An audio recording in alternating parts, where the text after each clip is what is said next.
Usted está viendo Verdaderamente, mi programa que sale por Canal C los sábados a las 7:30 de la tarde y luego se repite en la semana, y que trata de valores, de ideales, de religión y de principios. Hace 1 año y medio le diagnosticaron a mi mujer un cáncer de pulmón, que no era operable porque estaba pegado a la vena cava. Este 1 año y medio, cada 15 días, yo he estado varias horas en el 2.º piso del hospital privado, porque mi mujer iba a consulta, o iba a análisis, o iba a la quimio. Yo he podido analizar en ese 1 año y medio y ver en el 2.º piso del privado, que es donde están los enfermos, muchos de ellos terminales, y mi vida ha cambiado desde aquel momento.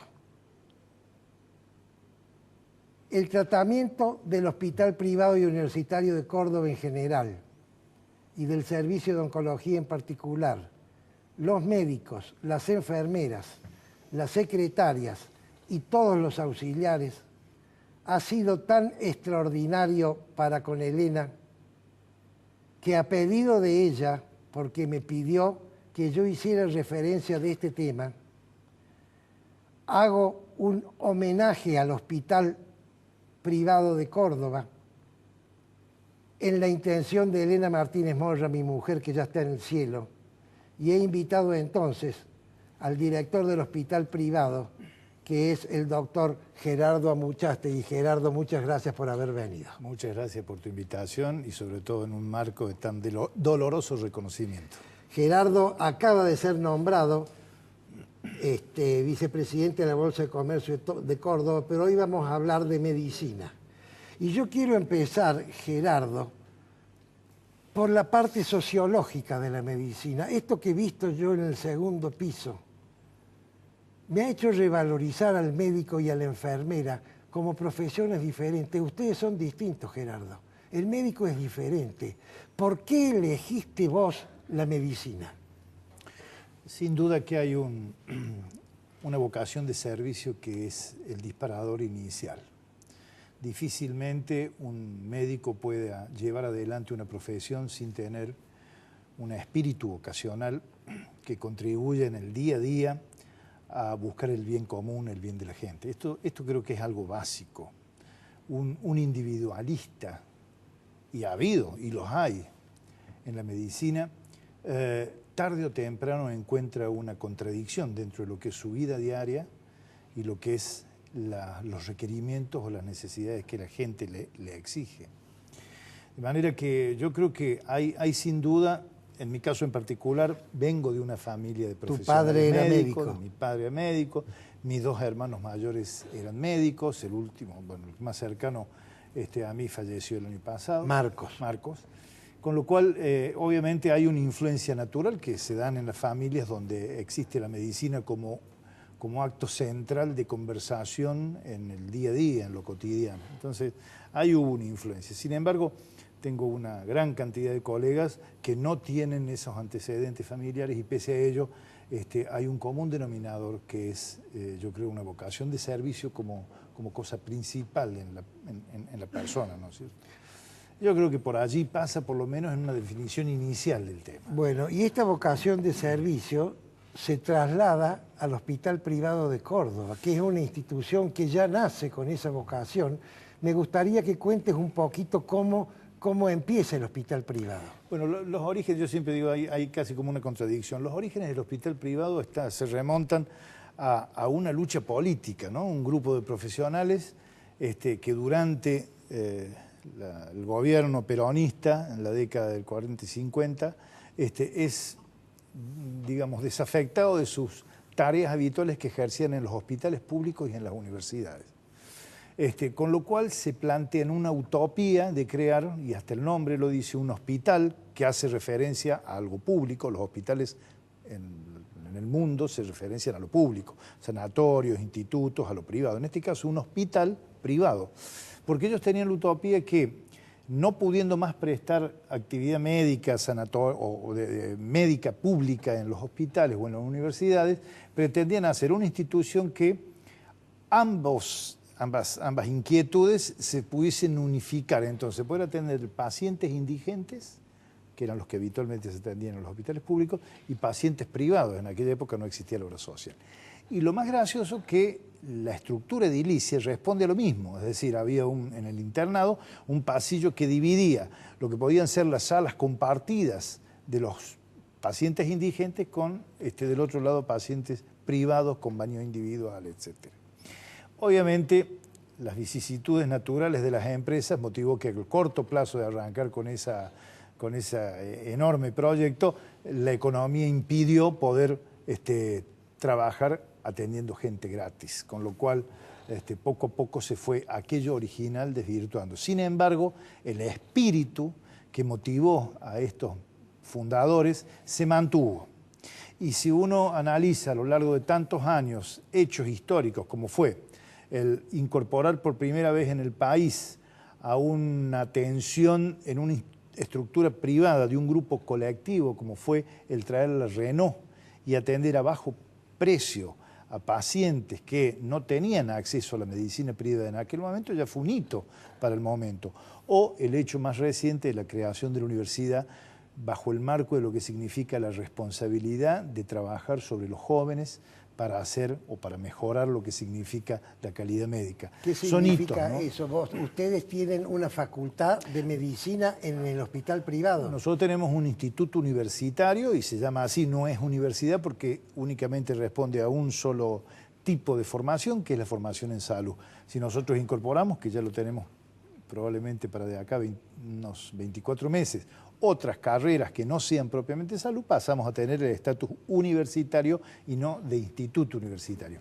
Allí funciona una facultad de medicina, carreras de posgrado, de especialización y tecnicaturas que están funcionando. Ya estamos el año que viene por tener nuestra primer camada de médicos de grado formados enteramente. El director del instituto es tu hermano. Es un hermano mío, exacto. El rector del instituto universitario es Luis María Muchate, que es hermano mío. Como tu papá era Luis. No, mi papá era Severo. Ah, tu papá era Severo. Severo. Bueno, Muchate. Quiero entrar ahora a un tema curioso, Gerardo, que es la medicina preventiva. La medicina se está inclinando para el lado de la prevención, ¿cierto? Ahora, ustedes son uno de los pocos profesionales que trabajan para perder clientes. Para perder clientes, bueno, sí, algo de eso hay. Ocurre que hay una realidad que es que los costos en salud, y hemos venido a hablar un poco de sociología, pero la realidad es que están muy encadenados con las realidades de lo que significan los costos en salud crecientes, el aumento del promedio de vida de la población y una insuficiente, o por lo menos diría, no alcanzan los presupuestos en salud para acompañar los avances que estos desarrollos implican. Entonces, nos encontramos con que aquello que era para las poblaciones de muy bajos recursos, donde había programas de prevención para evitar enfermedades que luego no podían ser tratadas, se han visto generalizadas en el mundo como una necesidad para prevenir enfermedades a partir de acciones concretas de la vida diaria, de manera de poder llegar a diagnósticos precoces o en su defecto a enfermedades ya constituidas en evitar complicaciones. La prevención como tal se divide en tres. La primera, que es la prevención primaria, que está relacionada a las acciones que tienen que tener los gobiernos, el garantizar agua potable, el garantizar adecuado tratamiento de los efluvios, condiciones etc. higiénicas. Una segunda, que es los diagnósticos precoces. El diagnóstico precoz cambia totalmente la evolución natural de las enfermedades, con sobrevidas más prolongadas, calidad de vida mucho mejor y sobre todo la desaparición o por lo menos el enlentecimiento de las discapacidades que tanto daño hacen a la familia y a la sociedad en su conjunto. Y la tercera son, sobre enfermedades ya constituidas, evitar las complicaciones. Sería la prevención terciaria, primaria, secundaria y terciaria. Nosotros sí, hace ya más de una década, venimos trabajando fuertemente en las dos que representa, que tiene que ver no con el Estado, sino con la salud médica, ya de las estructuras y de las estructuras médicas, que es la secundaria y la terciaria. Ahora, Gerardo, caemos en el tema del diagnóstico por imágenes. Vos venís de esa especialidad. Sí, yo vengo Tengo de esa entendido especialidad. que con Ulton y con Carpinella Sí. y ustedes han sido los pioneros en Córdoba del diagnóstico por imágenes. Digamos, acá ha habido figuras históricas que han tenido digamos, han sido referentes nacionales de hace muchas décadas, como un doctor Sabino Di Rienzo. Ha habido profesores universitarios de imágenes muy importantes a lo largo de toda la historia de Córdoba. ¿Cómo pasa el radiólogo a ser experto en imágenes? Bueno, porque la radiología convencional se fue transformando y empezaron a aparecer otro tipo de radiaciones o otro tipo de sistemas de diagnóstico que fueron más allá de lo que era la radiología clásica. Entonces apareció la tomografía computada, después la ecografía, la resonancia magnética, que hubo que ampliar, digamos, el término de decir radiología a diagnóstico por imágenes.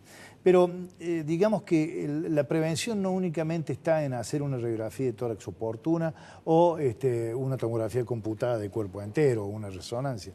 La prevención está en cosas muchísimo más sencillas, que es una adecuada consulta en tiempo y forma y buscar lo que naturalmente por edad, sexo, puede y debe prevenirse en que puede estar comenzando o iniciando una enfermedad antes que se manifieste en cualquier estudio o en cualquier análisis. Estadísticamente es muy probable. Absolutamente. Entonces uno tiene que trabajar, sabe que toda persona mayor de 50 años tiene posibilidad de hacer pólipos colónicos que lleven a un cáncer de colon. Bueno, muy bien. Lo primero es un adecuado diagnóstico.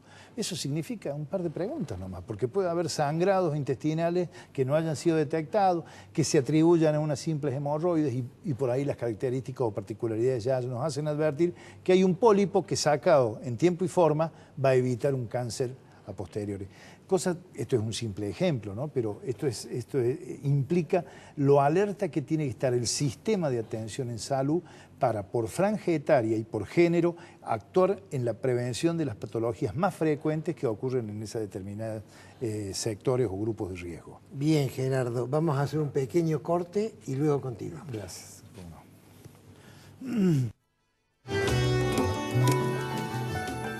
¿Usted quiere saber qué pasa con la economía, con la política, con la sociedad? Aquí, en Mesa de Diálogo, con la actualidad y toda la información, Ricardo Fonseca, José Ravalli. Los esperamos. Miércoles, 21 horas, solo por Canal C. Cada semana le proponemos un espacio en el que somos todos periodistas. Exactamente, para hacer un análisis exhaustivo de la realidad del día a día que mucho les interesa a nuestra teleaudiencia de cordobeses y de proyección nacional. Y por supuesto, con la presencia de invitados para abordar los temas de la actualidad. Cada semana en este espacio somos todos periodistas. Jueves, 23 horas, solo por Canal C.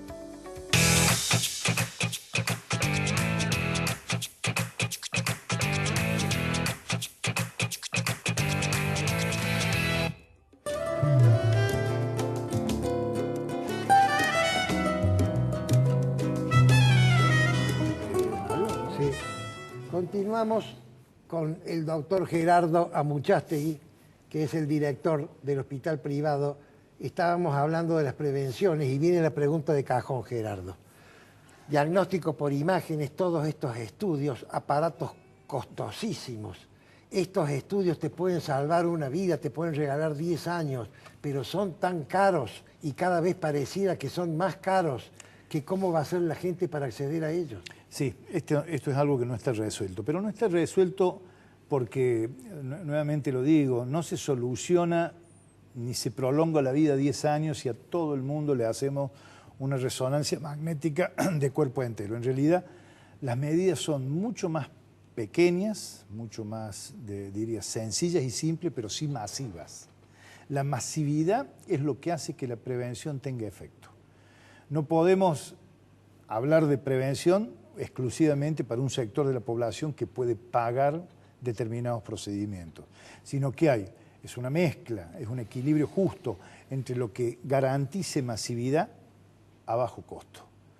De manera que los planes de prevención que hoy están arraigados absolutamente, significa, por ejemplo, para un cáncer de próstata, un control de un antígeno, una muestra de laboratorio, tan sencilla como es. Un análisis de sangre. Un análisis de sangre que puede mostrar la evolución y la dinámica de un determinado dato, que cuando empieza a subir podemos estar en presencia de un cáncer de próstata que definitivamente tiene un pronóstico de curación del 100% tomado adecuadamente. Y cada vez que pasan los años y no se diagnostica, obviamente la frecuencia y la posibilidad de fallecimiento por eso es mucho mayor. De manera que las medidas preventivas tienen que estar acotadas, tienen que ser masivas y tienen que tener resultados claramente identificables. Y eso, que parece muy sencillo, cuando hablamos de millones de personas, los costos son extremadamente altos. Claro. Entonces allí hay que entrar a medir no solamente lo que es los resultados económicos de evitar tratamientos costosísimos, como son los que producen los cánceres avanzados, sino también lo que significa el costo hasta laboral de la persona para lo que significa la sociedad en su conjunto, ¿no? Entonces, el tema de la prevención es un tema extremadamente serio, que sin duda y se está promocionando a nivel de todos los gobiernos del mundo, tratando de resolver el problema del altísimo costo que significa la enfermedad avanzada. Bueno, Gerardo, tenemos que entrar en los temas difíciles y que son difíciles para mí también, porque pongo el ejemplo de Elena, porque esto es un homenaje que Elena le está haciendo al privado. A Elena le detectaron esto bastante avanzado. No era operable. La quimio, indudablemente, estadísticamente, no, podía mejorar un poco, pero enseguida iba a no mejorar. La primera pregunta que me hice yo, y te la traslado a vos, es, ¿vale la pena? ¿Vale la pena el tratamiento de un enfermo terminal? Esta pregunta es clave y la respuesta también es clave. En esto uno tiene que tratar de ser lo más objetivo posible. Es decir, ¿qué chances de curación tenemos al frente, como primer pregunta? ¿Qué chances de prolongación de la vida en un marco donde el tratamiento muchas veces induce a un sufrimiento adicional que no justifica una prolongación de X tiempo? ¿Qué es lo que quiero decir? Esto es una pregunta que el propio médico, el primero que tiene que hacérsela y darle la responsabilidad al paciente o a sus familiares directos para que le respondan. Vos me has honrado con esta invitación, anteponiendo algo tan personal como ha sido el fallecimiento de tu mujer. Yo puedo decir, yo he tenido la suerte, la enorme suerte, de manejar personalmente 2 fallecimientos que fueron de mi suegra y de mi suegro, desde el punto de vista de intentar que no sufran nada. Y desde que le diagnosticaron a mi suegro, que tenía 6 meses de vida, lo hablé y lo pude hablar con él diciéndole, Mario, ¿usted no quiere sufrir nada? Sí, es lo primero que quiero. Podemos prolongar 2 o 3 meses más actuando agresivamente con usted. O podemos hacer que siga la evolución natural de su enfermedad y tratemos de no curarlo, sino aliviarle todo lo que la enfermedad le va a producir. Bueno, mi suegro se murió sin ninguna inyección, sin ningún suero, como se moría la gente hace más de 100 años. Cuando no pudo tragar más, no tragó más, claro. Le mojamos la goma. Y él se murió contento, un hombre muy creyente, y se murió contento, y yo también, la verdad, por haber podido cumplir esto de que no sufra. Entonces, estamos frente a un problema que es lo que se llama en el mundo el encarnizamiento terapéutico. No es ni lejos el caso de tu mujer, pero donde caemos fácilmente al llevar un paciente a una guardia de un hospital. Los hospitales están para salvar vidas. Y muchas veces en la vorágine de lo que es el actuar rápido para salvarla, no tomamos en cuenta el estado del paciente y si estamos frente a una enfermedad terminal incurable, en donde deberíamos prevenir en que no sea llevado a la guardia y actuar preventivamente en su domicilio. Nosotros esto lo vimos hace ya muchos años y en el año 91 creamos lo que se llama el home care, la internación domiciliaria, para el tratamiento y apoyo paliativo de los enfermos terminales o que necesitan o que puede evitarse la ida al hospital. Sí, yo el hospital me lo dio, pero no lo necesitamos porque Elena estaba bien y podía ir al hospital. Claro. Y ahora te cuento la experiencia nuestra. Sí. En la primera reunión con el oncólogo, yo dejé que ella se fuera, cerré la puerta y le pregunté al médico cuánto tiempo tiene. Y me dijo, estadísticamente 1 año. Bueno, Elena vivió 1 año y medio. Y vivió bien, vivió sin dolor. La quimio obviamente trajo algunos problemas, pero mínimos, porque la quimio de hoy no es la quimio de antes. Es que es parte de un paliativo la quimio. Claro, se le cayó el pelo, ahí nomás le prestaron una peluca, se dio cuenta que no tenía ninguna importancia porque fue a una fiesta y le dijeron qué mona que estaba más linda con peluca que con el pelo de ella. Vivió bien, sufrió muy poco, se preparó, charló mucho conmigo, charló mucho con nuestro hijo, con sus hermanas, con su hermano. Si bien ella siempre ha sido creyente, en este último año y medio se acercó muchísimo más a Dios, se hizo íntima amiga del párroco nuestro, así que yo creo que en este caso valió la pena, aunque sabíamos que era una cosa que estaba acotada. La contención es lo que manda en estos casos y la contención ya es un grupo de trabajo, no es un solo médico, es un grupo de trabajo donde las enfermeras, los acompañantes, tienen que estar todos con un solo objetivo, que es ese paciente transcurra su último periodo de vida de la mejor manera posible. Bueno, y la relación médico-paciente es lo que quiero hablar ahora. Bueno, yo creo que para hablar de eso hay que tipificar las inquietudes a lo largo de la vida, desde la vida y desde el nacimiento hasta la muerte. El mundo hoy ha cambiado, no cabe duda, y hay una exigencia, sobre todo frente a las banalidades médicas, que ya no implican las exigencias que se tenía hace 20 años respecto a que tenía que, cuando volvía el marido del trabajo, subir a toda la familia, ir a una guardia con las inclemencias del tiempo, esperar durante horas para que lo atienda un médico y le diga tiene una angina, su bebé vuelva con un tratamiento.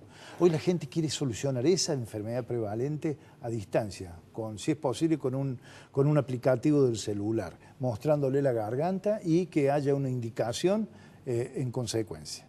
Esa es una etapa, ese es un tipo donde se ha perdido y se pierde y se está perdiendo la relación médico-paciente tradicional. ¿Por qué? Porque hay una exigencia de la población y de la sociedad de tener otro tipo de respuesta a algo que sea mucho más fácil de solucionar.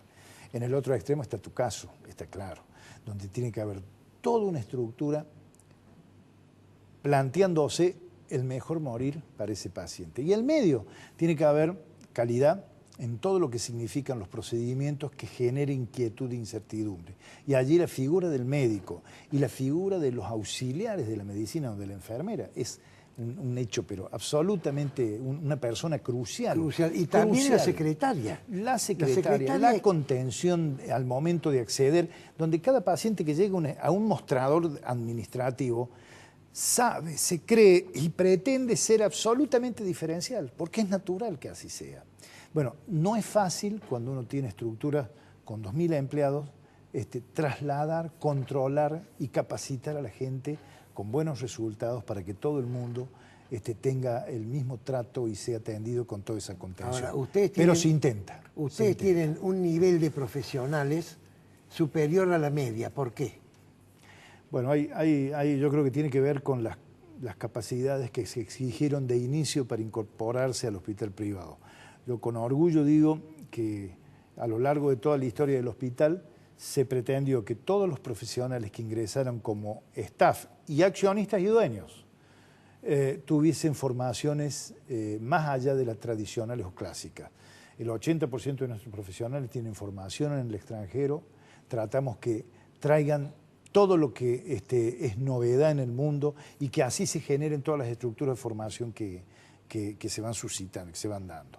Nosotros desde el primer día entendimos que la medicina se trabaja enseñando y es la mejor forma el tener un educando al lado para exigirnos a nosotros actualizarnos día a día. Un alumno al lado es, diría, la auditoría mejor de que la medicina que se hace ahí adentro es del mejor nivel. Bueno, Gerardo Amuchastegui, director del Hospital Privado Universitario de Córdoba y querido amigo, te agradezco mucho esta entrevista. te felicito por tu nombramiento en la bolsa y te felicito sobre todo por tu gestión como médico. Muchas gracias a vos, Eduardo, por esta invitación y mucho más, insisto, en este doloroso momento. Buenas noches.